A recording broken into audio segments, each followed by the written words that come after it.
구약 53년에 있습니다.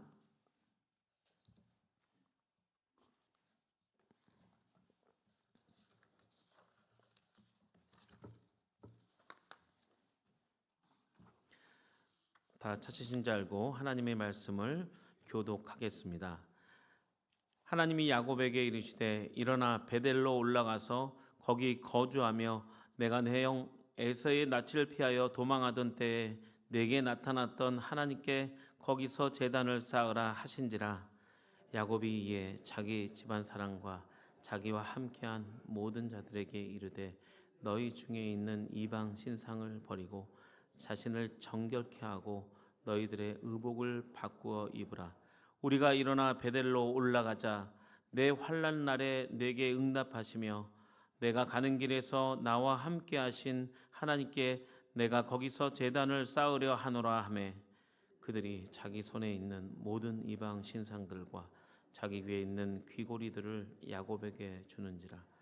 야곱이 그들을 세겜 승처 상수리 나무 아래에 묻고 그들이 떠났으나 하나님이 그 사면 고을들로 크게 두렵게 하게 하셨으므로 야곱의 아들들을 추격하는 자가 없었더라.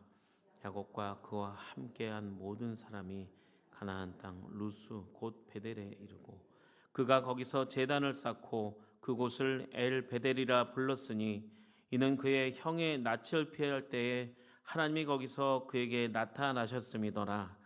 리브가가 두보라가 죽음에 그를 베델 아래 있는 상수리 밑에 장사하고 그 나무의 이름을 알론 바굿이라 불렀더라.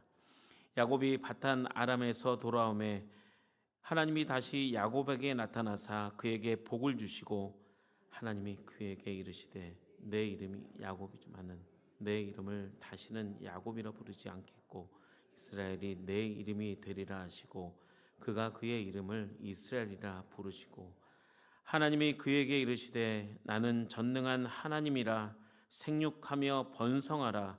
한 백성과 백성들의 총회가 내게서 나오고 왕들이 내 허리에서 나오리라. 내가 아브라함과 이삭에게 준 땅을 내게 주고 내가 내 후손에게 그 땅을 주리라 하시고 하나님이 그와 말씀하신 곳에서 그를 떠나 올라가시는지라. 야곱의 하나님이 자기와 말씀하시는 곳에 그 위에 전제물을 붓고 또 그 위에 기름을 함께 읽겠습니다. 하나님이 자기와 말씀하시는 곳의 이름을 베델이라 불렀더라. 아멘. 이 시간은 베델로 돌아가라는 제목으로 말씀을 나누겠습니다.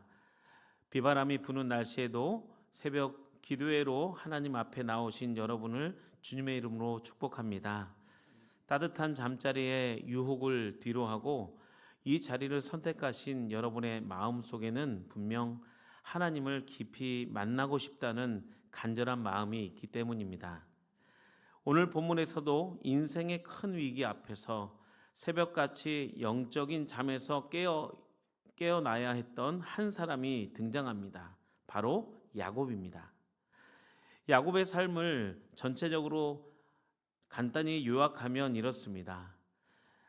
하나님의 집을 떠났다가 다시 돌아오는 여정의 삶이라고 한 문장으로 말할 수 있습니다. 야곱은 쌍둥이 형 에서의 발꿈치를 잡고 태어나 속이는 자라는 뜻으로 야곱으로 살았습니다. 형과 아버지를 속이고 도망치던 그 캄캄하고 외로운 밤, 돌을 베개 삼아 누운 들판에서 그는 처음으로 하나님을 만납니다. 그리고 창세기 28장 15절에 보면 내가 너를 떠나지 아니하리라 라는 하나님의 약속의 말씀을 듣고 야곱은 그곳을 베델 즉 하나님의 집이라고 불렀습니다. 이후 20년의 타향살이와 얍복 강가의 씨름을 거쳐 마침내 고향 땅으로 돌아왔지만 안타깝게도 야곱은 하나님이 기다리시는 베델에 곧장 가지 않았습니다. 그는 세상적으로 살기 편하고 윤택감 이 세겜이라는 도시에 장막을 치고 주저앉아 버렸습니다. 그리고 편안했던 세겜에서 외동딸 디나가 씻을 수 없는 상처를 입고 아들들이 세겜 남자들을 전부 죽이는 참담한 가정의 비극을 맞이하게 됩니다. 오늘 본문 창세기 35장은 가정이 무너지는 그 벼랑 끝에서 하나님이 야곱을 다시 부르시는 장면입니다. 이 부르심은 단순히 장소를 이동하라는 것이 아닌 것입니다. 이 하나님의 부르심은 잃어버린 영적 중심을 되찾으라는 하나님의 그 애타는 음성입니다. 오늘 이 새벽 우리에게 주시는 이 세 가지의 영적 교훈을 본문을 통해서 함께 살펴보겠습니다. 첫 번째는 은혜의 자리인 베델로 돌아가라입니다. 1절입니다. 하나님이 야곱에게 이르시되 일어나 베델로 올라가서 거기 거주하며 내가 내 형 에서의 낯을 피하여 도망하던 때에 내게 나타났던 하나님께 거기서 제단을 쌓으라 하신지라. 하나님은 위기에 빠진 야곱에게 문제의 해결책으로 환경을 바꾸거나 사람을 찾아가라 하지 않으시고 가장 먼저 일어나 베델로 올라가서 거기 거하며 내게 나타났던 하나님께 거기서 제단을 쌓으라고 말씀하십니다. 이 1절의 짧은 이 구절에는 이 세 가지의 강력한 동사가 있습니다. 첫째는 일어나라입니다. 둘째는 올라가라입니다. 셋째는 머물러 거하라입니다. 하나님의 이 음성은 야곱의 식구들의 그 삶이 세겜의 그 편안함과 안주하는 삶에서 벌떡 일어나 은혜의 자리인 베델로 올라가라고 명령하십니다. 하나님의 이 말씀은 잠시 들르는 것이 아니라 베델에서 영적인 뿌리를 깊게 내리고 살라는 것입니다. 야곱이 베델로 가지 못했던 이유는 세겜이 주는 아주 달콤함 때문이었습니다. 그 땅은 물이 많고 상업이 발달한 곳으로 육신이 머물기에는 참 좋은 땅이었습니다. 그러나 영적으로는 하나님의 그 뜻 밖에 있는 그 자리였습니다. 그 결과 세상의 거센 비바람이 몰아칠 때 야곱의 가정은 속수무책으로 무너지고 말았습니다. 여러분, 옷에 이 첫 단추를 잘못 끼웠다면 어떻게 해야 합니까? 네, 별다른 방법이 없죠. 다시 처음부터 풀고 다시 처음부터 끼워야 합니다. 우리의 신앙생활도 마찬가지입니다. 오랜 시간 방치되어 조율이 안 된 피아노는 아무리 훌륭한 연주자가 그 건반을 눌러도 아름다운 소리를 낼 수 없습니다. 유일한 방법은 조율사가 이 표준음에 맞춰서 모든 현을 다시 팽팽하게 조율을 하는 것뿐입니다. 우리 영혼의 그 표준음이 바로 베델입니다. 처음 주님의 십자가 사랑에 눈물 흘렸던 그 감격, 새벽마다 무릎 꿇고 기도하는 그 절실함의 그 자리로 우리는 다시 돌아가야 합니다. 기도는 하지만 마음이 식어버렸고 예배는 드리지만 감동이 없다면 우리는 지금 나만의 그 세겜에 머물고 있다는 증거입니다. 오늘 이 새벽 기도회를 통해 일어나 베델로 올라가는 주님의 음성을 들으시고 영적으로 새로워지는 복된 새벽이 되시길 축원합니다. 두 번째는 우상을 버리고 회개하며 정결하게 하라입니다. 2절부터 4절 말씀을 함께 합독하겠습니다. 야곱이 이에 자기 집안 사람과 자기와 함께한 모든 자에게 이르되 너희 중에 있는 이방 신상들을 버리고 자신들을 정결하게 하고 너희들의 의복을 바꾸어 입으라. 우리가 일어나 베델로 올라가자. 내 환난 날에 내게 응답하시며 내가 가는 길에서 나와 함께 하신 하나님께 내가 거기서 그들이 자기 손에 있는 모든 이방 신들과 자기 귀에 있는 귀고리들을 야곱에게 주는지라. 야곱이 그것들을 세겜 근처 상수리 나무 아래에 묻고. 아멘. 오늘 본문을 통해 야곱의 행동을 우리는 주의 깊게 묵상해야 합니다.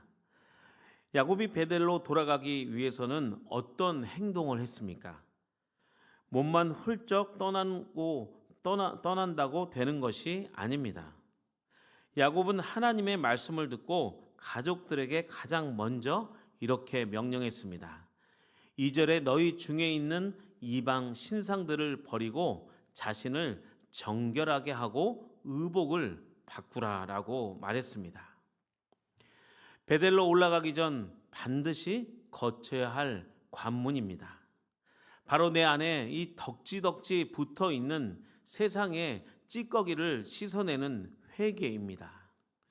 야곱의 가족들은 그동안 손에 쥐고 있던 이방 신상들뿐 아니라 귀에 걸고 있던 귀걸이까지 다 빼어서 야곱에게 주었습니다. 당시 귀걸이는 단순한 장신구가 아니었습니다. 애군을 막아준다고 믿었던 부적이었습니다. 입으로는 하나님을 믿는다고 하면서도 위급할 때는 세상의 미신과 물질에 의지하려 했던 양다리의 그 신앙의 증거물들이었습니다. 야곱은 이것들을 모두 모아 세겜 근처 상수리 나무 아래 이 땅속 깊은 곳에 묻어버립니다.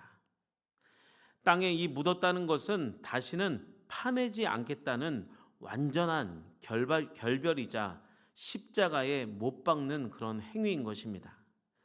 여러분, 옛말에 잔을 비우지 않고는 새로운 맑은 물을 채울 수 없다라는 이 뼈아픈 격언이 있습니다. 사랑하는 성도 여러분, 오늘 우리 귀에 매달려 있는 영적인 이 귀걸이는 과연 무엇일까요? 내 통장의 잔고가 나를 지켜줄 것이라는 이 헛된 믿음, 자녀의 세상적 성공이 나의 훈장이라는 이 교만, 사람들이 인정에 목말라 하는 이 마음, 이 모든 것이 우리가 품고 있는 드라빔이며 귀걸이입니다. 손에 이 꽉 쥐고 있는 이 썩어질 동아줄을 놓아야 하늘에서 내려오는 하나님의 이 구원의 밧줄을 꼭 잡을 수 있습니다. 오늘 이 새벽 기도의 자리가 나와 우리의 가정의 모든 우상을 다 내려놓고 회개하며 예수님의 그 십자가의 보혈로 정결케 되는 상수리 나무 아래가 되시기를 축복합니다. 이 새벽 본문을 통해 깨달아야 할 영적인 교육, 마지막으로 세 번째는 언약의 그 새 출발은 하나님이 다시 찾아오심으로 시작됩니다. 상수리 나무 아래 우상을 묻고 온전히 마음을 비운 채 베델로 돌아갔을 때 어떤 일이 일어났습니까? 9절에는 가슴 벅찬 영적인 일들이 일어납니다. 9절입니다. 야곱이 밧단 아람에서 돌아오매 하나님이 다시 야곱에게 나타나사 그에게 복을 주시고, 하나님이 야곱에게 다시 찾아오셨습니다. 야곱이 세겜에서 세상과 짝하며 방황하던 그 기나긴 세월 동안에도 하나님은 야곱을 버리지 않으셨습니다. 그리고 그가 베델로 돌아오기만을 하염없이 기다리고 계신 것입니다. 우상을 묻고 돌이켜 돌아오자 하나님은 기다렸다는 듯이 야곱에게 달려와 그를 안아주신 것입니다. 하나님은 과거의 잘못을 절대 추궁하지 않으셨습니다. 대신 이 두 가지 놀라운 은혜를 야곱에게 부어주십니다. 그 놀라운 은혜가 무엇입니까? 10절과 11절 말씀입니다. 함께 합독하겠습니다. 하나님이 그에게 이르시되 내 이름이 야곱이지만은 내 이름을 다시는 야곱이라 부르지 않겠고 이스라엘이 내 이름이 되리라 하시고 그가 그의 이름을 이스라엘이라 부르시고 하나님이 그에게 이르시되 나는 전능한 하나님이라 생육하며 번성하라 한 백성과 백성들의 총회가 내게서 나오고 왕들이 내 허리에서 나오리라. 아멘. 그 놀라운 은혜는 첫 번째 10절에 기록된 대로 다시는 내 이름을 야곱이라 부르지 않고 이스라엘이라고 하리라고 말씀하십니다.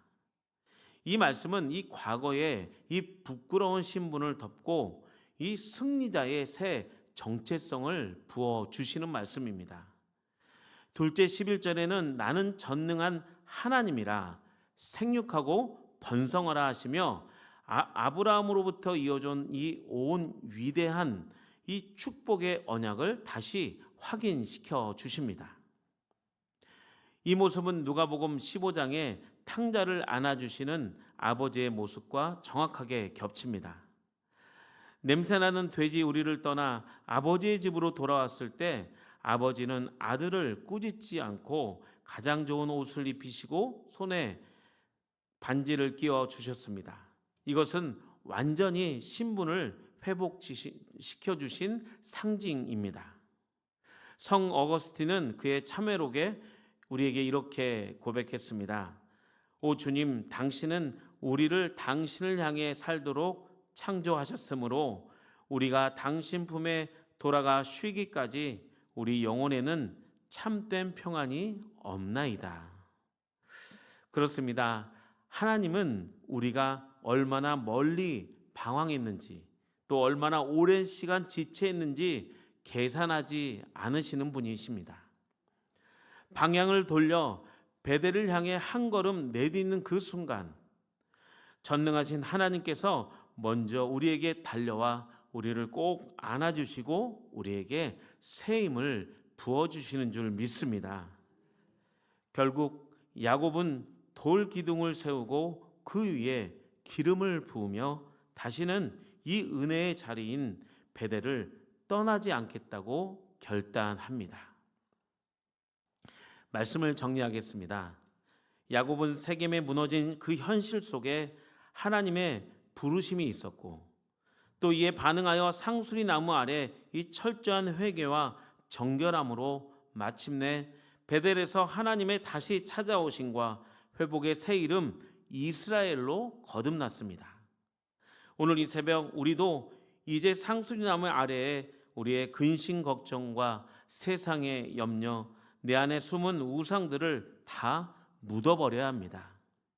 그러면 전능하신 하나님께서 오늘 이 아침 우리에게 다시 찾아오셔서 우리의 상한 심령을 위로하시고 세상을 이길 새 힘을 공급해 주실 줄 믿습니다.